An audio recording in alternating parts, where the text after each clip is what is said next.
वारंवारतानं लाखो वारकरी विठ्ठल भक्त पंढरपुरात दाखल झाले। पंढरपुरामधील चंद्रभागेमध्ये स्नान करण्यासाठी वारकऱ्यांनी सकाळपासूनच चंद्रभागेच्या तीरी एकच गर्दी केली आहे आणि त्यामुळे चंद्रभागेचं तीर वारकऱ्यांनी फुलून गेलंय। आज आषाढ शुद्ध एकादशी आहे आणि पंढरपूरमध्ये लाखो भाविक दाखल झालेले आहेत। प्रत्येक भाविकांनी आध्यात्मिक त्यांच्या परंपरेनुसार चंद्रभागेमध्ये स्नान करतात।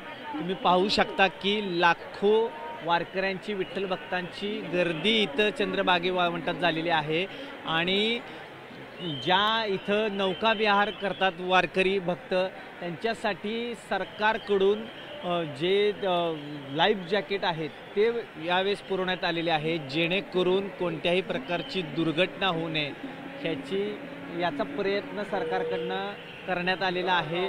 जिल्हा प्रशासनाने त्यावर बैठक घेतली होती कोळी बांधवांच्या बरोबर आणि त्यांना सांगण्यात आलेलं होतं की लाईफ जॅकेट हे प्रत्येक जे होडी आहे त्यांना पुरवण्यात येतील, जेणेकरून हे परंपरेनुसार कोळी बांधवांचा हा व्यवसाय आहे आणि ते आत्तापर्यंत येणाऱ्या भाविकांचा जीव वाचवण्यासाठी प्रयत्न करत असतात, धाडस करत असतात।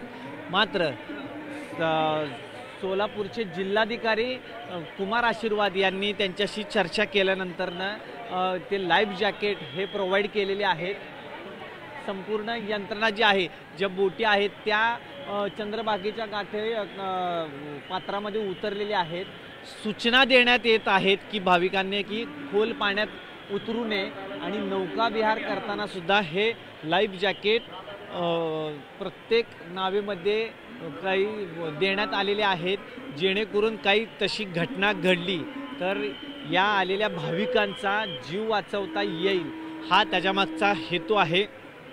यंदा विक्रमी गर्दी झालेली आहे पंढरपूरमध्ये। चंद्रभागेच्या वाळवंटात लाखो भाविक आहेत, त्यामुळे सर्व भाविकांची ही वारी आहे ती सुखकर व्हावी आणि सुरक्षित व्हावी, हा त्यामागचा हेतू आहे। व्हिडिओ जर्नलिस्ट हर्षद गोरकासोबत वीरेंद्र सिंह उत्पात, न्यूज 18 लोकमत, पंढरपूर।